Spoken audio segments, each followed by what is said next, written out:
Today, we're finally realizing the degree to which the Chinese Communist Party is truly hostile to the United States and our values.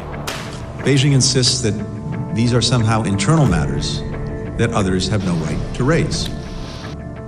That is wrong. The police officer responded that pandemic prevention is the department's top priority and said nothing else was important. The Chinese Communist Party, an opaque regime now at the helm of authoritarianism globally. Today, we'll take a peek behind this new iron curtain into the world of China's communist officialdom.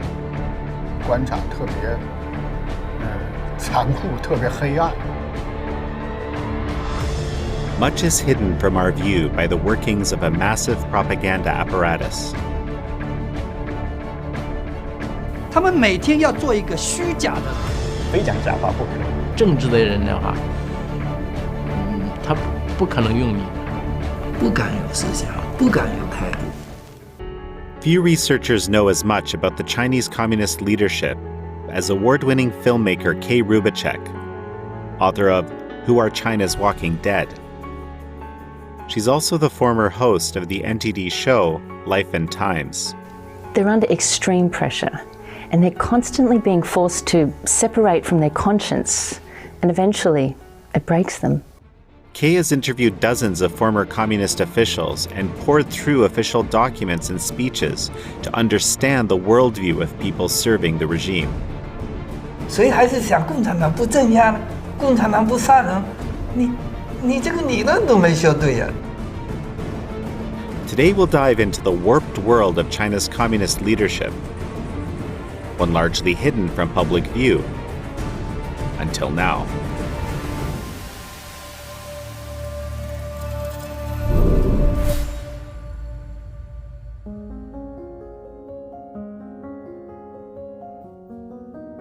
I met with Kay in the Hudson Valley in upstate New York, where Kay lives and her company Swoop Films is based.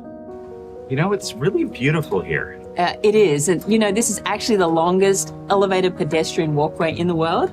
And I grew up on a river, so being by the water is like a second home for me. And why the Hudson Valley? This area, actually, for centuries, artists have come to this area. I mean, just the natural beauty of it has been an inspiration for people for a long time. And I think as a filmmaker, I find a lot of inspiration here too. Seems like a really unlikely place where you'd be researching the Walking Dead of China. It's true for a topic like that, but it's actually because of that topic being so heavy and there's a lot of negativity in it. Coming to a place like this, being able to get out into nature, it gives me that pause to be able to process that information and just take a step back and maybe see things more clearly. It turned out Kay and I actually share some similar family backgrounds. My family had escaped communist Poland while her family fled from Russia and Czechoslovakia. So taking on communism, that's something that's a bit in your family history, isn't it? It is personal to me because my family escaped communism first in Russia and then in China.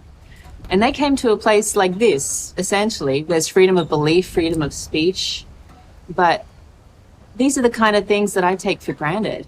While Nazi leaders faced the Nuremberg trials, there was no equivalent for the Soviet leadership. Fast forward to today, recent polls suggest 40% of Americans have a favorable view of socialism. Half of young Americans, millennials born between 1981 and 1996, want to live in a socialist country. Socialism is always popular among young people, perhaps more so now. But few Americans can imagine what it actually means to live in a socialist country today. So when I was 5 years old, I remember standing in bread lines in Poland. And I didn't really think much of it, actually. It was more the reward at the end. You know, you got this delicious bread to eat. I don't think people in North America associate China with anything remotely resembling a bread line. You're right, because we don't see bread lines anymore. The CCP's learned that. They've learned you don't show these things. So there's no bread lines now. If people want bread, they give them bread. It's all about maintaining absolute control over the whole country. That's what the CCP does. So we see things like these shiny buildings in China, and you see it all the time, that look at how the economy's grown and expanded.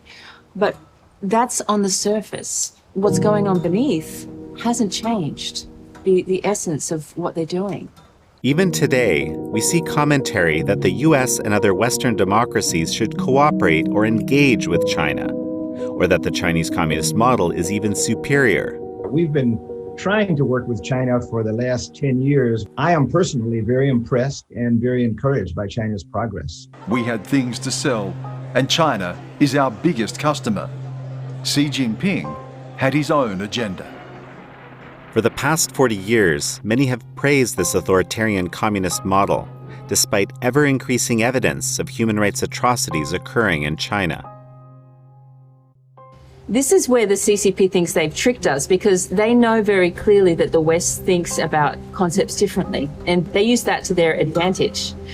Like, they will say, we no longer have forced labor, we have drug rehabilitation centers, and we say, good for you, well done. But it's a lie. They know we can't go in there and prove them wrong. So a fundamental thing I've found through interviewing these Chinese officials is that they are the closest to the CCP culture.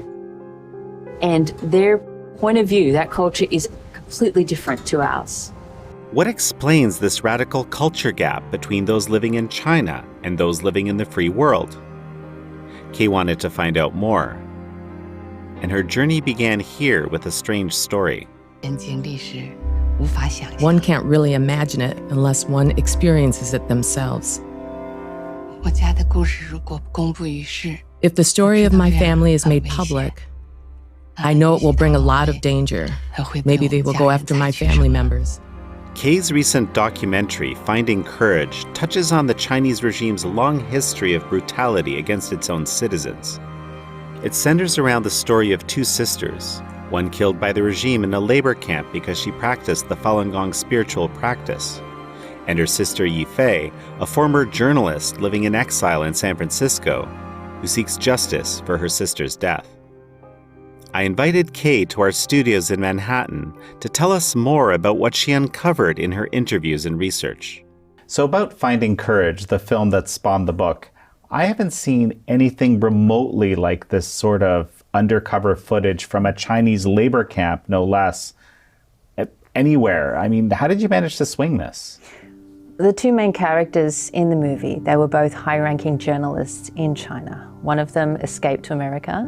The other one stayed in China and continued working as a journalist. But at the same time, he was there protecting the remains of their sister's body, who was killed, murdered in a labor camp more than 16 years ago. And her remains are being held in a morgue under lock and key by a labor camp. And people say to me, how is it possible that a labor camp in China could do that? Why would they do that? And why would they pay $3,000 a year to maintain the body as they're doing? Wait, so the labor camp is paying? Yes, the labor camp is paying that amount of money every year to maintain the body. And you know, every time I tell people that story, they usually do a double take and say, how is that possible and why? And this was the reaction I had when I was interviewing the Chinese officials, because they were telling me similar stories that just as equally bizarre, strange to me as that one. And I would be thinking, how can I explain that in a way that someone could comprehend what they're talking about when I'm still struggling to really make sense of that world.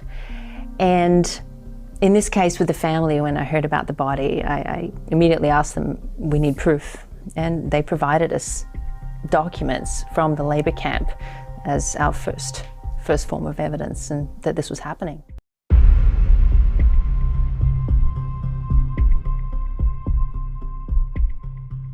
So we had written evidence about it. And then the husband, who is a high-ranking journalist, he used his connections to go into the labor camp under the guise of wanting to meet the new camp director, and he filmed undercover. It was shocking. 我们来就是想看看尸体。哎，就是说我们想问一下，就是这个尸体看尸体。在每年那个我们交尸体那个费，我每年我都交，半年一次，半年一次。交费用。对。一年得交多少钱呢？一年2万多。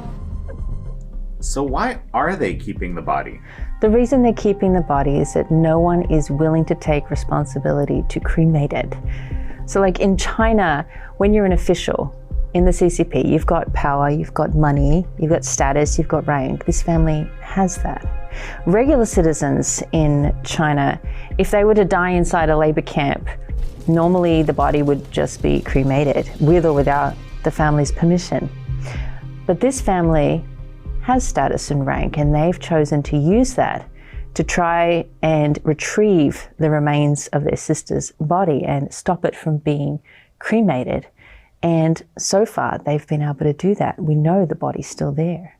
You know, so basically, these labor camp officials, they just don't know exactly how much clout this family has. Clearly, they have clout. Clearly, they are somewhat part of the officialdom, but they're just hedging their bets here? They don't want to be held accountable. No one at the labor camp wants to be held accountable. The law in China is not like the law here as we think of the law in the West.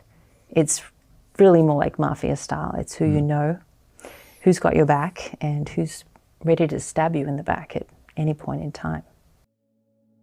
Watching Kay's documentary, one thing becomes clear. Not even top Chinese officials can protect their loved ones from being tortured to death. Dotted across the vast square, small groups of Falun Gong followers began unfurling banners and chanting "Falun Gong is good" in the heart of the Chinese capital. The authorities have tried and failed to stamp out Falun Gong's peaceful protest, despite a massive campaign to destroy the spiritual movement. Inside communist China, what could possibly justify this brutality? As Kay dug deeper into the story, the people she encountered gave her a whole new puzzle, and every piece of it was blood red.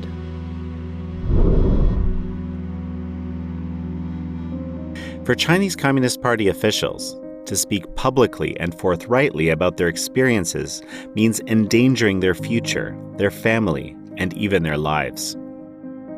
But Kay managed to locate dozens of former officials who had defected to various countries while she was working on her Finding Courage documentary. With a lot of persuasion, she managed to convince some of them to go on camera. Kay shared with us several exclusive clips, ones never before released to the public. The order came down level by level, from the central leadership. We all had to implement it. I had to open a labor camp to imprison Falun Gong. They established a special agency for it, called 610 offices. Deploy any and all resources to suppress Falun Gong. I worked at the 610 office for about 5 years. Any and all means are justified. Kay, I really appreciate you offering American thought leaders these exclusive clips from the interviews that you've done. And it's about 30 Chinese Communist Party insiders that you've interviewed? At least, but those willing to go actually on camera and public were 13. And these are people who have a beef with the party. That's what I expected, but that wasn't really the case. I expected these former CCP officials to be disillusioned with the party, to be disaffected former members who wanted to complain about the CCP, but actually the majority of them felt a level of complicity in the crimes that had been committed, and they were not talking to us to complain about the CCP. For her research, Kay has spoken to a number of former Chinese officials, including a former Chinese diplomat, a labor camp director, a secret agent, a propagandist, and even an army colonel. In her book, she describes a striking experience when a former Chinese police commissioner described himself and those living under the Chinese Communist Party as walking dead. He said that we live like walking corpses. And when I heard that term, walking corpses, I had to stop the translator at that point and say, "Are you translating this correctly? Am I hearing this right?" And she said, "Yes, walking corpses, walking soulless bodies, walking flesh." That's what he was saying. 人活的呢根本不是人啊，我们活的都叫做行尸走肉啊，没有灵魂的。When Kay first heard the term walking dead, she asked other former Chinese officials if they had heard the term as well. It turned out it wasn't that uncommon. 行尸走肉，哎，对，对，我讲的就是这个，就是我刚刚没用这个词，就是中共毒化人，就是把人变成行尸走肉。他说要共产党员成为党的驯化了的工具。他又说人是动物，当然是说一个高级动物。那么他的这个动物呢是被驯化了的动物，就一定是听话的。They weren't just describing themselves, they were describing many people in China living like the walking dead, and that's essentially how the book started, was to be able to explain this concept in a Western context so that we could understand what they've become under this destructive ideology. So these are people who have basically obliterated their own consciences and or had them obliterated for them. There's another term that they also used, 2 layers of skin. That's where you have to separate your inner conscience from the outer layer of what you present to the public.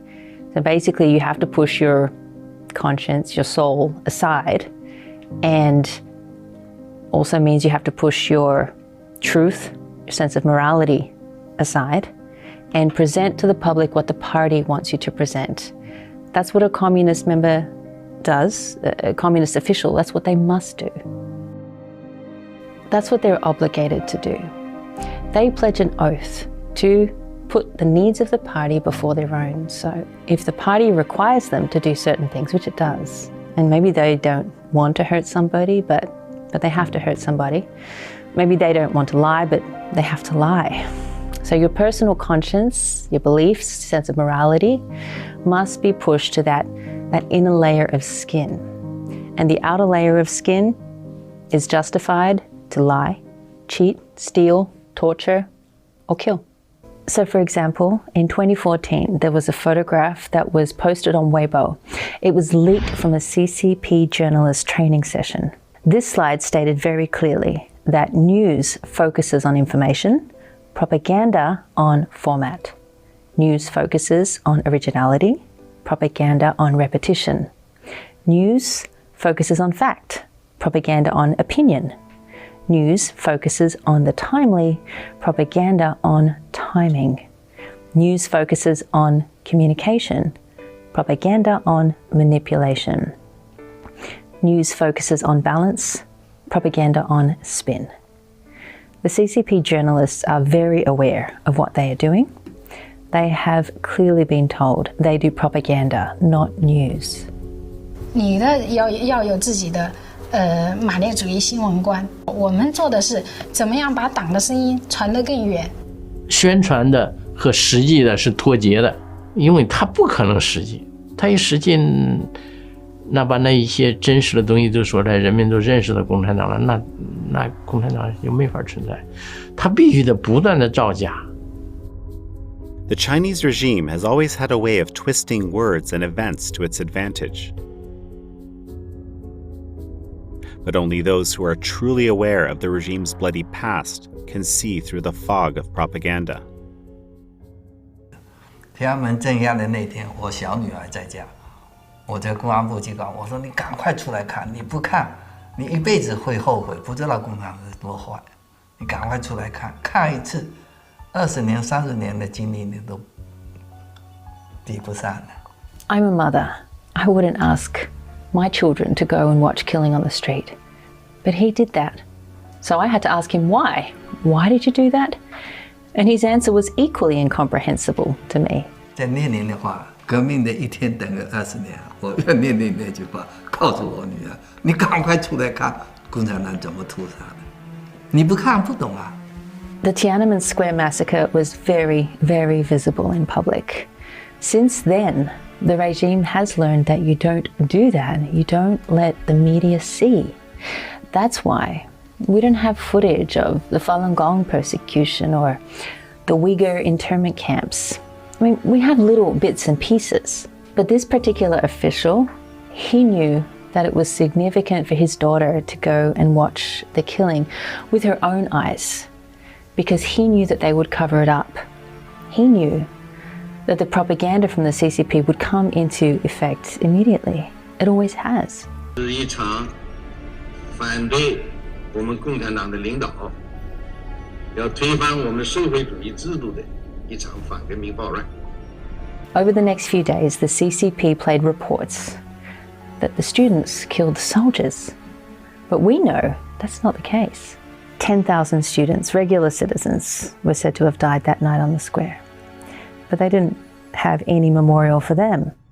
They had a show memorial for just a small handful of soldiers who died on the square that night. And during the show memorial, who was on the square was mostly young children and soldiers. And in the memorial, they had to pledge their oath, renew their oath to the party. And that's what was broadcast publicly for a very long period of time throughout all of China. And the official, he knew this. He knew this would happen.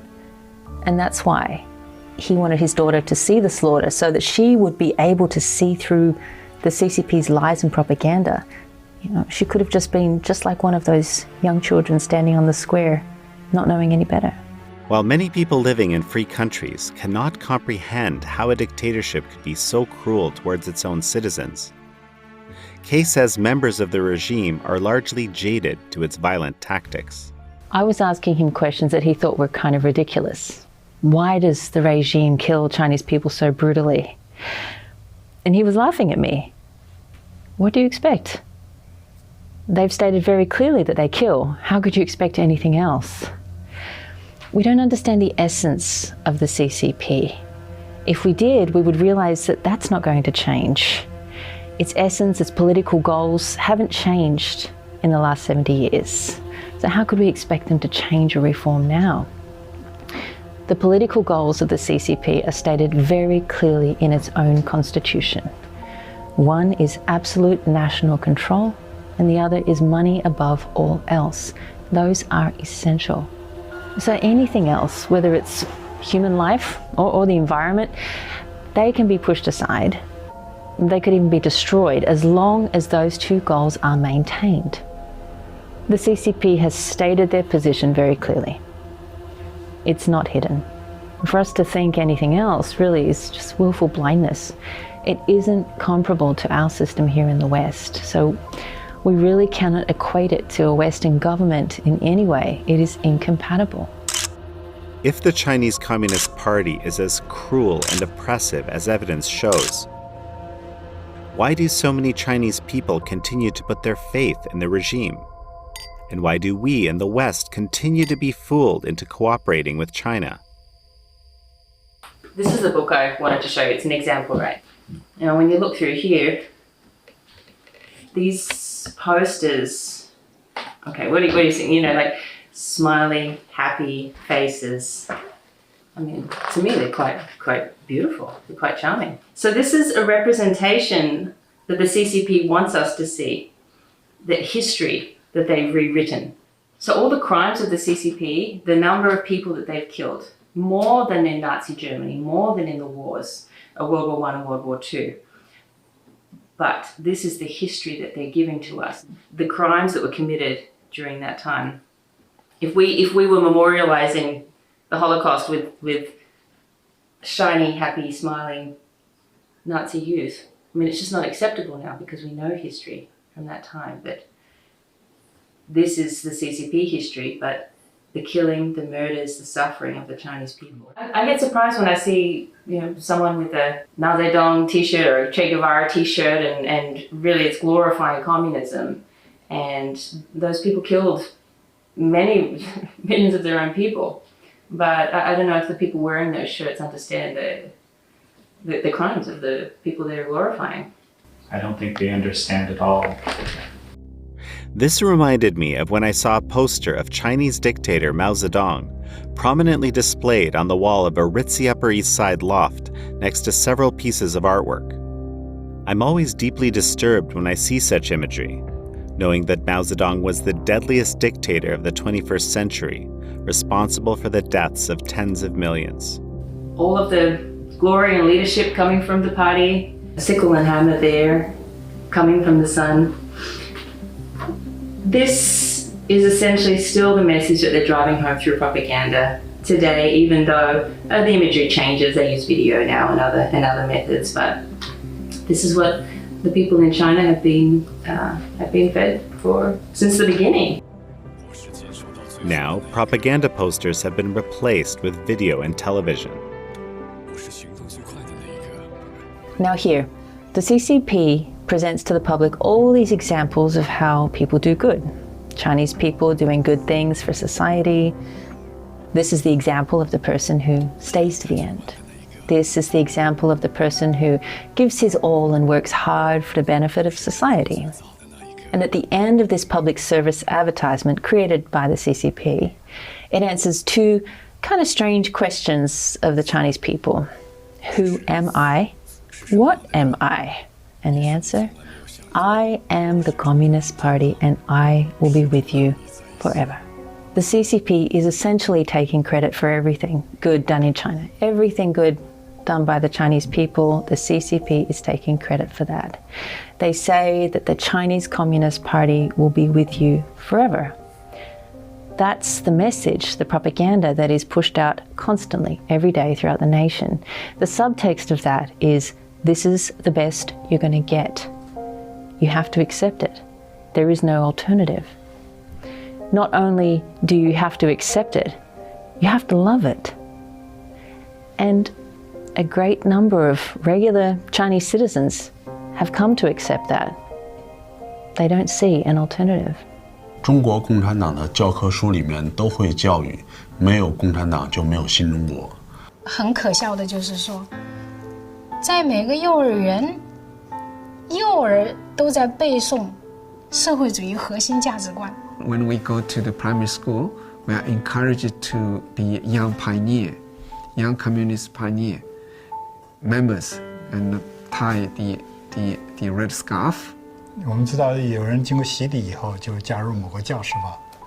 他也一样，你来了以后，给你戴上红领巾，然后还认为是荣耀，鼓励哎好孩子好学生，所以每个人都想去加入。我长大了一定跟着你走，他也宣誓啊，我长大一定跟共产党走。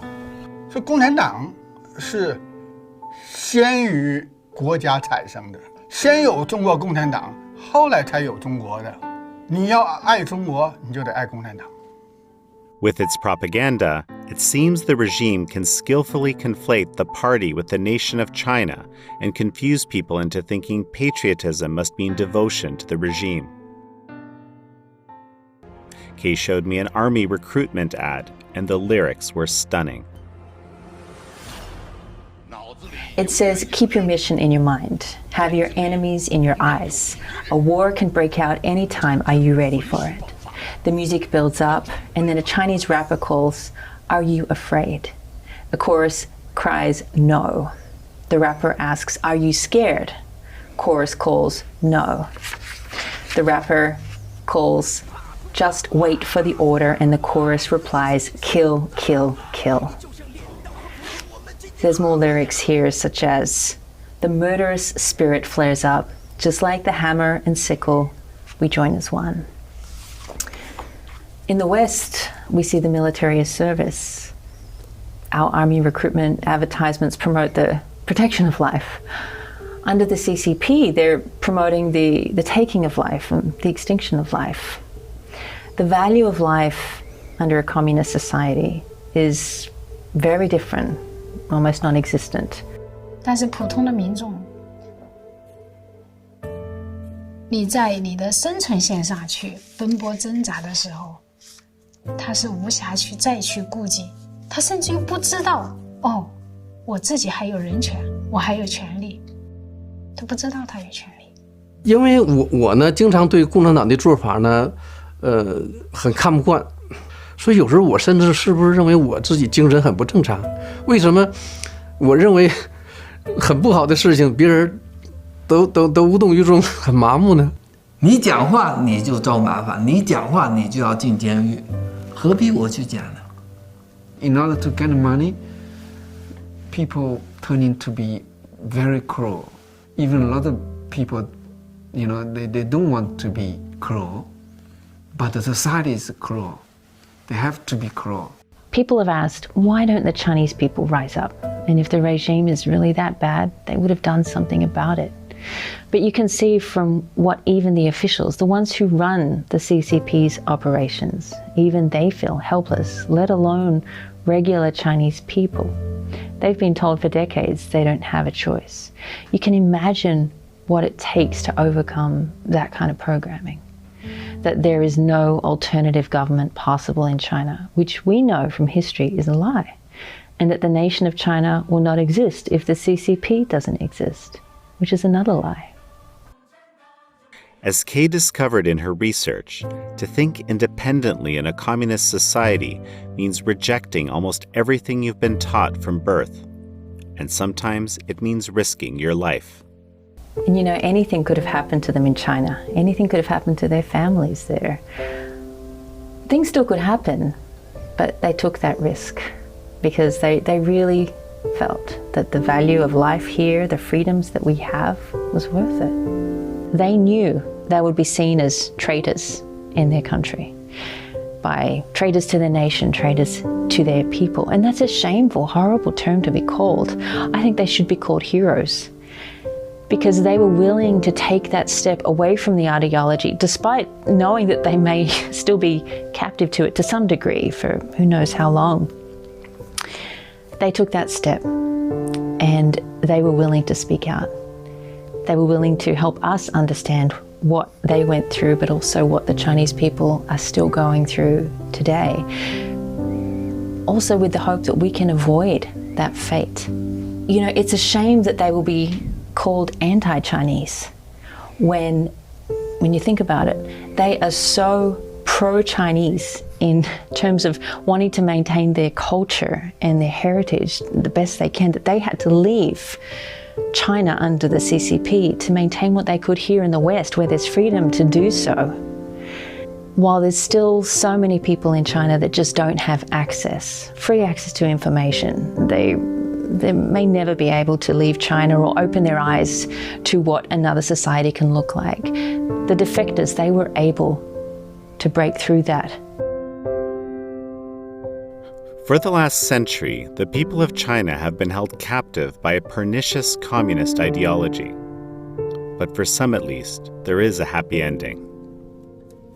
Having survived their darkest moments, the Chinese family in Kay's documentary has found a new life here in America, and Kay stays in touch with them as they enjoy their newfound freedoms. Solzhenitsyn, he wrote in his famous book, The Gulag Archipelago, that he still hoped people would be able to understand such a culture, such an environment without actually having to live it. Truly, Alexander Solzhenitsyn warned us long ago that no country is immune to the poisons of communism. There's always this fallacious belief that it would not be the same here. Here, such things are impossible. Alas, all the evil of the 20th century is possible everywhere on Earth. You know, I think the Gulag Archipelago should be required reading for every American, Canadian, frankly, anyone who's grown up in the West, anyone who hasn't grown up in a communist regime. For most people living in liberal democracies, the idea of a communist dictatorship has been something unimaginable, something far away. It could never happen here, they say. But I fear that it's not really something that far off if we do not learn from the lessons of the past century. So your family has had to escape communism multiple times. That's pretty incredible. They first escaped Russia during the Russian Revolution, 1918. They went to China. They got safety there before the Chinese Communist Party came into power. Sometime after that, they were no longer welcome and they had to flee again. And they were fortunate that in Australia, they got freedom there. They could go to church, run a business, feed the family. And then my husband's family, they escaped the former Czechoslovakia under the Soviet occupation. And what I learned from my parents-in-law is that had they have known that the Berlin Wall would fall only 5 years after they left, they would never have left. And they could never imagine that things would change. And knowing that now actually gives me hope, because anything can happen. Even though sometimes the situation doesn't seem that hopeful, we really can. I know the hope is there. You know, my mother, having escaped from communist Poland in the 70s, she told me she never imagined in a million years that that regime would fall, that communism would leave Poland and the Soviet Union. And I think that's what we can learn from, really looking back to our roots, knowing our history, because again, because this isn't taught, we forget that. Our next generations are not being taught that. And we need to remember that to ensure that we don't follow that line, that we maintain our freedoms. Mr. Gorbachev, tear down this wall.